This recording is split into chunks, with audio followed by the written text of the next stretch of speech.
बहुत समय पहले जब गौतम बुद्ध अपने शिष्यों के साथ गांव-गांव भ्रमण कर रहे थे, तब एक छोटे से गांव में एक घटना घटी, जिसने सबको सोचने पर मजबूर कर दिया। उस गांव में एक गरीब स्त्री रहती थी। उसका एक छोटा सा बच्चा था, जो उसकी पूरी दुनिया था। एक दिन अचानक वो बच्चा गंभीर रूप से बीमार पड़ गया। स्त्री ने हर वैद्य, हर उपाय आजमा लिया, लेकिन कोई लाभ नहीं हुआ। कुछ ही दिनों में वो मासूम बच्चा इस दुनिया से चला गया। स्त्री का हृदय टूट गया। वो अपने बच्चे के शव को गोद में लेकर पूरे गांव में दौड़ती रही और कहती रही, कोई मेरे बच्चे को जिंदा कर दो, कोई मेरे लाल को वापस ला दो। लोग उसे समझाते, लेकिन वो मानने को तैयार नहीं थी। किसी ने उसे सलाह दी, तुम बुद्ध के पास जाओ, वे महान ज्ञानी हैं, शायद वे तुम्हारी मदद कर सकें। आखिरकार वो स्त्री अपने मृत बच्चे को लेकर बुद्ध के पास पहुंची। रोते हुए बोली, हे प्रभु, आप करुणा के सागर हैं, मेरे बच्चे को जीवित कर दीजिए। मैं आपके चरणों में गिरती हूं। बुद्ध ने उस स्त्री की पीड़ा को गहराई से देखा। वे जानते थे कि मृत्यु को कोई रोक नहीं सकता, लेकिन वे उसे सच्चाई का बोध कराना चाहते थे। उन्होंने शांत स्वर में कहा, मैं तुम्हारे बच्चे को जीवित कर सकता हूं, लेकिन इसके लिए तुम्हें एक काम करना होगा।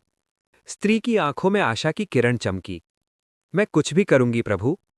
बुद्ध बोले, तुम गांव में जाओ और किसी ऐसे घर से एक मुट्ठी सरसों के दाने लेकर आओ जहां कभी किसी की मृत्यु ना हुई हो। स्त्री तुरंत उठी और घर घर जाकर सरसों मांगने लगी। हर घर से लोग उसे सरसों देने को तैयार हो जाते, लेकिन जब वो पूछती, क्या आपके घर में कभी किसी की मृत्यु नहीं हुई, तो हर घर से एक ही उत्तर मिलता, हमने भी किसी न किसी अपने को खोया है। कहीं पिता का निधन हुआ था, कहीं माँ का, कहीं भाई का, तो कहीं बच्चे का। धीरे धीरे स्त्री को एहसास होने लगा कि मृत्यु केवल उसके साथ नहीं हुई, ये तो जीवन का अटल सत्य है। सूरज ढलने लगा। स्त्री के आंसू अब शांत हो चुके थे।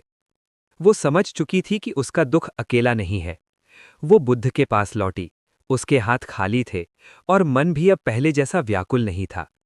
वो बुद्ध के चरणों में बैठ गई और बोली, प्रभु, मुझे सरसों तो मिल गई, लेकिन ऐसा कोई घर नहीं मिला जहां मृत्यु ना हुई हो। अब मैं समझ गई हूं, मृत्यु जीवन का नियम है। बुद्ध मुस्कुराए और बोले, जिसका जन्म हुआ है उसकी मृत्यु निश्चित है, लेकिन ज्ञान और समझ से हम दुख से मुक्त हो सकते हैं। उस दिन उस स्त्री ने अपने बच्चे का अंतिम संस्कार किया और जीवन की सच्चाई को स्वीकार किया। उसका दुख ज्ञान में बदल गया। कहानी की सीख, दुख हर किसी के जीवन में आता है, लेकिन सच्चाई को स्वीकार करने से ही मन को शांति मिलती है। जीवन और मृत्यु प्रकृति का नियम है। ऐसी ही प्रेरणादायक कहानी सुनने के लिए ज्ञान गुरु चैनल को सब्सक्राइब करें।